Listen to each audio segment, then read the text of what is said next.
నెలకి 50,000 నుండి 60,000 ఆదాయం రన్ టైలర్ యాప్లో ఆర్డర్ కంప్లీట్ చేసి పేమెంట్ పొందండి. పాయింట్ ఏంటంటే మీరు సినిమా హీరోయిన్లుగా వచ్చి ఒక రేంజ్ వచ్చి ఇన్కమ్ ఎర్నింగ్స్ సినిమాకి రెమ్యునరేషన్స్ పెరుగుతూ ఉంటాయి. అవన్నీ కూడా ఫైనాన్షియల్గా చాలా ఒక ఫ్లో, ఆగని ఫ్లో ఉంటుంది సినిమా కెరీర్లో. ఫ్యామిలీ లైఫ్లో అది కంట్రోల్ అయిపోతుంది. ఎందుకంటే మీ వైపు నుంచి ఎర్నింగ్ ఉండదు కదా, కెరీర్ ఆపేశారు. ఆపిన తర్వాత అసలు ఆ ఫైనాన్షియల్గా వాటిని ఎట్లా మేనేజ్ చేసేవారండి? ఇప్పుడంటే కెరీర్ అంటే వేరే, ఇప్పుడు రెగ్యులర్ ఇన్కమ్ ఉంటుంది, సినిమా తర్వాత సినిమా కమిట్ అవ్వడం. నాకు ఎందుకంటే నాకు బై బర్త్ నా అలవాట్లు ఏంటంటే నేను ఎక్కువ విచ్చలవిడిగా ఎప్పుడు ఖర్చు పెట్టాను చిన్నప్పటి నుంచి. ఓకే, ఒక పొదుపు అంటారు కదా, అది మా నాన్నగారు మంచిగా ఉన్నప్పుడే సరే, కొంచెం ఫైనాన్షియల్ ప్రాబ్లం వచ్చినప్పుడే సరే నేను ఎప్పుడు పొదుపుగానే ఉంటాను. మా సిస్టర్ మా బ్రదర్ అంతా కొంచెం డిఫరెన్స్, అంటే శుభలగ్నంలో క్యారెక్టర్ లా కాదు, అలా ఆపోజిట్ క్యారెక్టర్, చాలా డిఫరెంట్ ఉంటాను నేను అన్ని విషయాల్లో. ఇంట్లో ఏదైనా ఒకటి కావాలన్నా, ఒక వస్తువు కావాలన్నా అది నాకు కొనేయాలి. ఒకరి ఇంటికి వెళ్ళాను అనుకోండి, వాళ్ళ ఇంట్లో చూసానంటే మన ఇంట్లో ఇది లేదు కదా, నేను కొనేయాలని నెక్స్ట్ అది నేను టార్గెట్ పెట్టుకుంటాను. చిన్నప్పటి నుంచి అది నాకు అలవాటు. ఓకే, అది లేదు సరే, మా అమ్మ అది కొనమంటే నీకు వేరే పని లేదు, వాళ్ళు పెట్టుకుంటారు మనం పెట్టుకోవాలని అమ్మ అది పెద్ద పట్టించుకునేది. మా నాన్నగారు కూడా అంతే. అప్పుడు నేను పెట్టుకున్నాను, మనం ఎందుకు కొనకూడదని. అమ్మ నాన్నగారు ఏదైనా మనకు ప్యాకెట్ మనీ లేదంటే ఎప్పుడైనా షాపింగ్కి వెళ్ళడం మిగిలితే డబ్బులు ఇస్తారు కదా, ఆ డబ్బులు పొదుపు చేసి అది కొనేదాకా నాకు నిద్ర పట్టేది కాదు. అలా చిన్నప్పటి నుంచి నేనే రెస్పాన్సిబుల్ తీసుకునేదాన్ని. ఇప్పుడు మా అమ్మకే ఒక మంచి శారీ కొనాలన్నా నాకు అది కొనేయాలంతే. మా నాన్నగారికి ఏదైనా గిఫ్ట్ ఇవ్వాలా నేను చేసేయాలి. అలా ఒక చిన్నప్పటి నుంచి నేనే ఆ రెస్పాన్సిబుల్ ఎక్కువ తీసుకున్నాను. వాంటెడ్గా నేనే వాలంటరీగా నేనే వీళ్ళందరికీ చెయ్యాలి, నేనే పెట్టాలి. ఇల్లు క్లీన్గా ఉండాలి. మార్నింగ్ లేచానంటే ఇల్లు ఫస్ట్ నీట్గా ఉండాలి. అంతా ఓసిడి అంతా ఉండదండి. చిన్న చిన్న విషయాలకి చేయి గడగడం, ఇల్లు తీసి అక్కడే పెట్టాలి, ఇక్కడ అంత లేదు. ఒక ఇంట్లో ఎంటర్ అయినప్పుడు డీసెంట్ గా నీట్ గా ఉండాలి. ఇల్లు అనిన తర్వాత మరీ అంత అంటే అది ఇల్లులాగా ఉండదు. ఇప్పుడు పిల్లలు పెద్దలు ఇంట్లో గీకుతారు అన్ని ఆ ఏజ్ నుండి చేస్తారు. వాళ్ళు చేయకూడదు, ఇలా పెట్టకూడదు, మరి అంత ఓవర్ నేను స్ట్రిక్ట్ గా ఉండను. అంత మరి డిసిప్లిన్ ఉండాలి అంతే. అలాగే నీట్ గా ఇల్లు అంటే ఇల్లులా ఉండాలి. కొంచెం అది ఎక్కడ నేర్చుకున్నా మా నాన్నగారు. ఒక వస్తువు పెడితే మా నాన్నగారు మళ్ళీ కళ్ళు మూసుకొని మళ్ళీ అక్కడ చేయి పెడితే దొరకాలి. మా నాన్నగారికి దొరకలని టెన్షన్ అయిపోయారు. ఇక్కడ పెట్టాను ఎవరు తీశారు అని ఫుల్ అరిచేవారు అనమాట.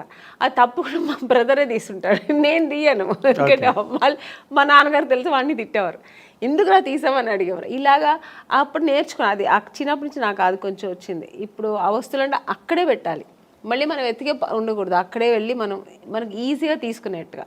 సో ఇలాంటి కొంచెం డిసిప్లిన్స్, కొంచెం ఇల్లు నీట్గా ఉండాలి. ఆ నీట్నెస్ మా ఇంట్లో అందరికీ ఉంది. మా ఇంట్లో మా అమ్మ మా తరతరాంతరం నాకు తెలిసి మా నాన్నగారి సైడ్ కానీ మా అమ్మగారి సైడ్ కానీ కొంచెం ఎక్కువ నీట్నెస్ అనేది, ఓసిడి అంత లేదు, నీట్. అంటే కొంతమంది లేడీస్ ఉంటారు, అమ్మో అది కడిగిందే కడిగి సర్దిందే సర్ది, అది చాలా చిరాకండి. అంత ఉండదు, ఎందుకంటే టైం అంతా దానికి సరిపోతుంది. మళ్ళీ మనకు వేరే ఆలోచన ఉండదు. ఇంకా అంత ఓవర్గా కూడా ఉండను నేను. చేసే పనులు చెయ్యాలి, ఆఫ్టర్ అంతా ఫినిష్ అవుతుంది మళ్ళీ నీట్గా పెట్టాలి. ఇప్పుడు కిచెన్ ఉందండి, పని అయిపోయిందా తర్వాత అంతా నీట్గా ఉండాలి. ఆ కిచెన్ ఎవరినో వచ్చి చూసినాడు ఏంటి ఇలా పెట్టుకున్నారు కిచెన్ అనకూడదు. నాకు ఆ నీట్నెస్ ఉండాలి. మళ్ళీ అది వెంటనే క్లీన్ చేసేసేయాలి అంతే. మళ్ళీ అది ఎప్పుడు తుడుస్తూ ఉండాలి, కడుగుతూ ఉండాలి, చేయి కడుగుతూ ఉండాలి, ఇది ముట్ట ఉంటే అయిపోయి చేయి, అలా అంతా ఏం లేదు.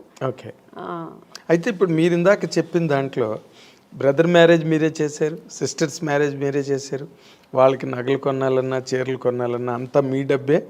ఇప్పుడు వాళ్ళ పిల్లలు పుట్టిన తర్వాత వాళ్ళ పేర్లు కూడా నేనే పెట్టానండి. నన్నే అడిగారు, అక్క ఏం పేరు పెడతావు నువ్వు సెలెక్ట్ చేయనేవారు. ఈ టెన్షన్స్ అన్ని నాకే పెట్టేవారు. ఇవన్నీ ఒక ఎత్తు అయితే, ఇందాక మీరు చెప్పినట్టు మీరు పొదుపు ఆదాయం చేసి దోబరా చేయకుండా డబ్బుని మీ కెరీర్లో స్టిల్ ఎప్పుడు ఇప్పుడే కాదు, ముందు చిన్నప్పటి నుంచి నాకు అది అలవాటు కాబట్టి నేను ఆఫ్టర్ హీరోయిన్ అయిన తర్వాత కూడా విడిగా నేను ఎప్పుడు డబ్బు వచ్చేసింది కదా అని ఎప్పుడు నేను అలా ఖర్చు పెట్టలేదు. సో ఎప్పుడు పొదుపుగానే పెట్టేదాన్ని. మరి ఆ డబ్బంతా మరి వీళ్ళందరికీ ఖర్చు అయింది కదా, వాళ్ళు ఖర్చు పెట్టాలి కదండి, మరి దేనికి పెట్టాలో దానికి పెట్టాలి కదా.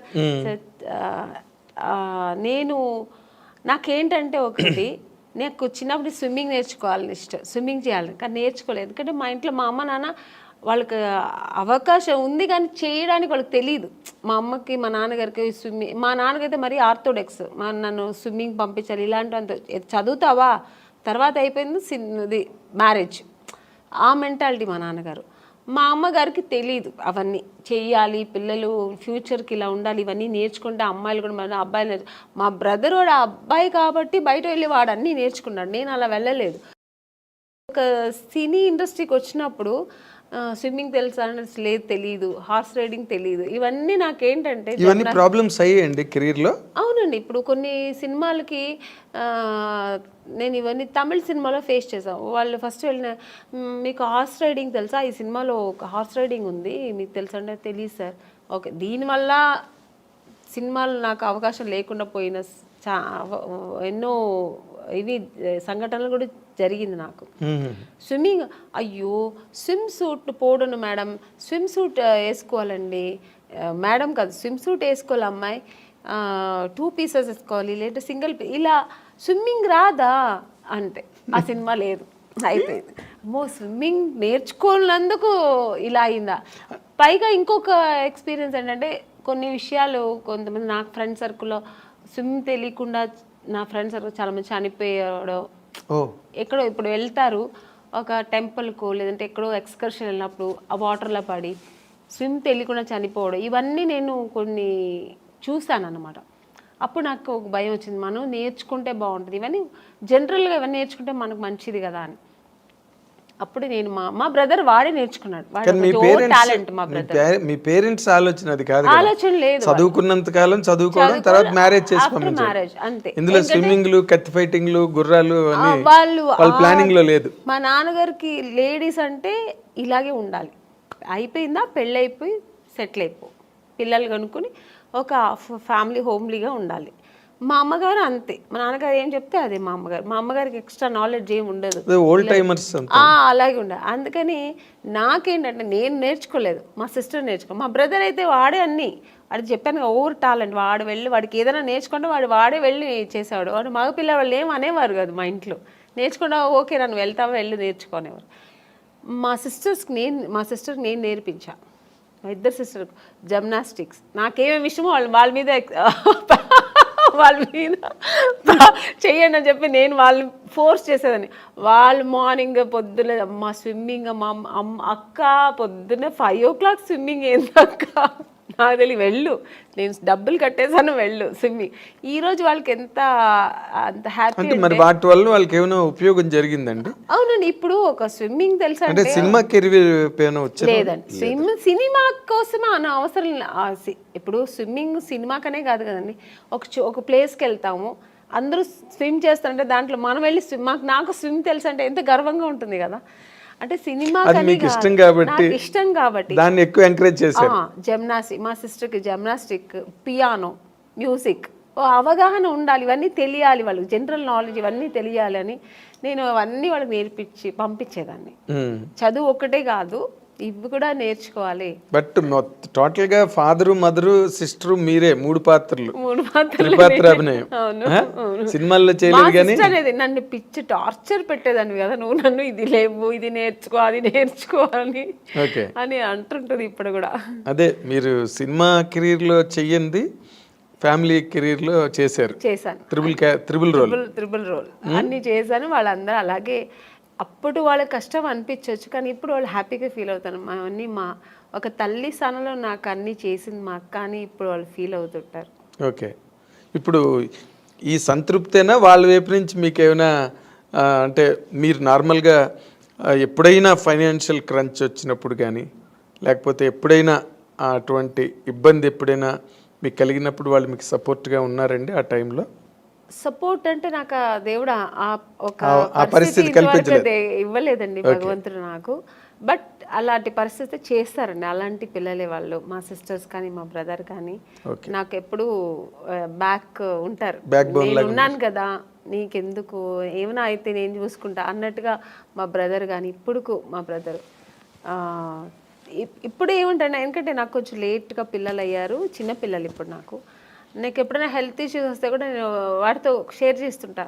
ఏందో నాకు భయంగా ఉంది, ఇలాగా అలాగా ఫ్లైట్లో వెళ్తుంటే ఏదో సౌండ్స్ వస్తుంది, నాకు భయం వస్తుంది అంటూ చాలు, ఏం భయపడవద్దు, నేను దేవుడి దగ్గర ప్రార్థన చేస్తాను, ప్రేయర్ చేస్తాను, నా ఆయుష్ కూడా నీకు ఇవ్వాలనుకుంటా. ఎందుకంటే వాడి పిల్లలు వాళ్ళు తొందర పెళ్ళైపోయి వాళ్ళ పిల్లలతో పెద్దవాళ్ళు అయిపోయి సెటిల్ అయిపోయారు.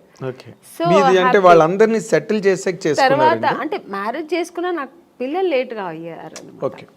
సో అందుకని సో అంతా ఒక మంచి మనసు, మా బ్రదర్ కానీ మా సిస్టర్స్ కానీ వాళ్ళందరూ, మా సిస్టర్ నేనున్నాను కదక్క, నువ్వు ఎందుకు బాధపడతావు, నేను చూసుకుంటాను నీ పిల్లల్ని అంటారు. So nice. అదే మీరు మీ పిల్లల్ని కూడా లాస్ట్ టైం ఎప్పుడు మనం అనుకున్నప్పుడు కూడా పిల్లలు ఎగ్జామ్స్ అవుతున్నాయండి అయిన తర్వాత నేను వస్తాను చెప్పాను, ఐ రిమెంబర్. అంటే అంత కనెక్టెడ్గా సినిమా కెరీర్లో ఉండడం కష్టం నార్మల్గా అయితే. బట్ నేను అనుకున్నప్పుడు అనమాట మీరు బాగా మంచి హోమ్ బర్డ్ మీరని. అవును, మొన్న ఎప్పుడు కూడా రోజా గారు దేనికి ఫోన్ చేశారు, అంటే ఏదో ఒక విషయాన్ని ఫోన్ చేసినప్పుడు ఏం చేస్తున్నా అమ్మని అంటే ఇప్పుడే స్కూల్కి వెళ్ళొచ్చాను పిల్లలు అంటే 100% హౌస్ వైఫ్ అన్నమాట. అవును, అంటే తను మంచి వీరవనిత కదా మన రోజా. అయ్యో అసలు అంత నా వల్ల అయితే కాదండి, అలాగా అంత డేర్ అండ్ డాష్, ఒక ఇండస్ట్రీలో ఒక ఎంత మంచి ఆర్టిస్ట్ అంత మంచి పొలిటీషియన్ కూడా తను, మంచి స్పీకర్. వావ్, అసలు దేనికి ఎవరికి భయపడదు, ఏది మాట్లాడాలనుకుంటుందో అది అంత డారింగ్ అండ్ డాషింగ్ మాట్లాడుతుంది. సరే తర్వాత దాని మీద విమర్శలు ఎలా వస్తాయి ఏమొచ్చాయి తర్వాత విషయం, కానీ ముందు మాట్లాడాల్సిన ఏమనుకుంటారో అది మాట్లాడేస్తారు, ప్రవాహంలో మాట్లాడేస్తుంది. అయితే మీ ఇందాక coming back to the point, ఇప్పుడు మీరు